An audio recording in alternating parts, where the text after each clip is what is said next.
Now, if you put water in that hole, you end up with a simple magnifying microscope, and you can see germs through that water. The magnification is amazing. The great symbol that's pointed out again and again on the dollar bill, which is on the reverse of the Great Seal of the United States, yes, put on there by the Illuminati, a president called Franklin Delano Roosevelt, is the all-seeing eye. And so is it your understanding that the all-seeing eye, when it's used by the Illuminati, represents this third eye of the Chetahuli? Yes, I do. I really am sure of this. Why?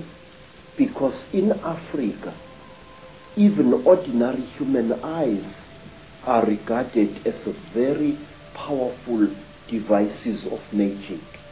If an African shows you respect, he mustn't stare at you, but he must stare at a point beyond one of your shoulders.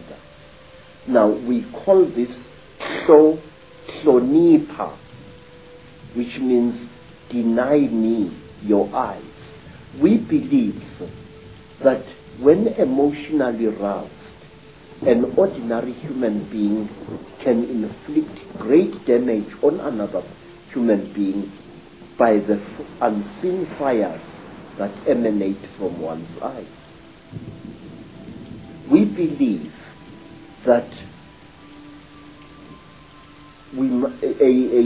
a Zulu warrior must never allow his dying enemy to look at him. For example, when a Zulu was killing an enemy, he used to cover that enemy's face with his shield to prevent the enemy looking upon him with his eyes and putting a curse upon him. Interesting. People who experienced the Chetahuli, the reptilians, in relationship to the British royal family and others of various rituals, have said that at the point of sacrifice, the point of death in the sacrifice, that these reptilians stare into the eyes of the person dying, which would kind of fit why those warriors were very concerned about that. Yes, sir. What are they doing then? We have got a ritual which covers many fields. A ritual which is called ukuthatha umoya, taking away the soul, where when a king is dying and he is fighting to pass on his knowledge and his courage to his successor, he would demand that the successor should stare heavily into the dying king's eyes. And also, when a creature is being sacrificed in Africa, whether it's a human being or an animal, that creature must be stared at by the sacrificer so that its spiritual characteristics are drunk in by the one sacrificing it. I have seen many times on hunting expeditions in Kenya, Tanzania, and other parts of Africa, when a lion is just about to breathe its last, the hunter, one of the hunters, will stare into the lion's eyes until the lion's eyes start glazing in death. It is drinking in the soul. We believe that the eyes are not just for seeing, that they are for taking as well. Now, on the hand here is what looks like the symbol of the constellation of Orion. What's the significance of that? Same. People throughout Africa believe that the original human beings either came from Orion or the gods for whom read the Chitauli and many other alien nasties actually come from that constellation. We call it the constellation of Umhambi, the one who travels very, very far away. And we call this constellation also the constellation of Matsieng, the giant who was sent by God to this earth to create the first human beings. Matsieng was accompanied by a male lion with a very black mane, and he was also accompanied by his dog. And he traveled throughout the world.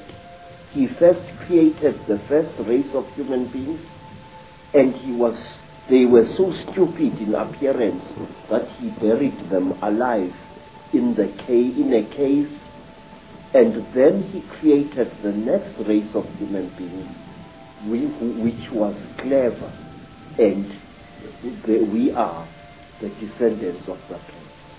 Also on the hand is what we would call today the Star of David, which of course is not actually a Jewish symbol. It started being used quite relatively recently in that sense, but it's actually a symbol that's been found all over the ancient world.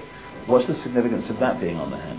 I say, there are several interpretations of this very powerful magical symbol. We say that there are actually two universes living side by side. A female universe, which is our universe, and a male universe. And to Sanusi, these two triangles, a triangle facing downwards, represents the descending female principle, and a triangle going upwards represents the rising male principle. It is a symbol of the unity of the feminine and the masculine. It is in fact the symbol, a very important symbol of duality. Is this the kind of shape of spacecraft, etc., or flying craft that the beings from other planets were supposed to have flown in, or not? No.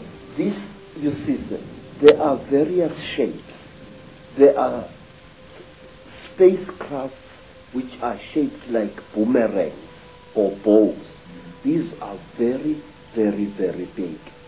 Then there are spacecraft which are shaped like pipes, like huge pipes roughly pointed at either end. And out of those huge pipes come these little things here.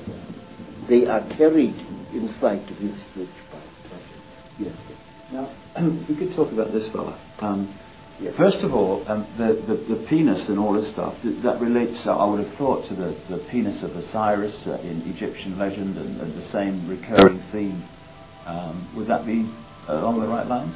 We say that King Samahongo, who is represented here, the lord of all the Chitauri, call them what you will, had his penis cut off by Prince Muari, an African hero, and he replaced it with a golden one.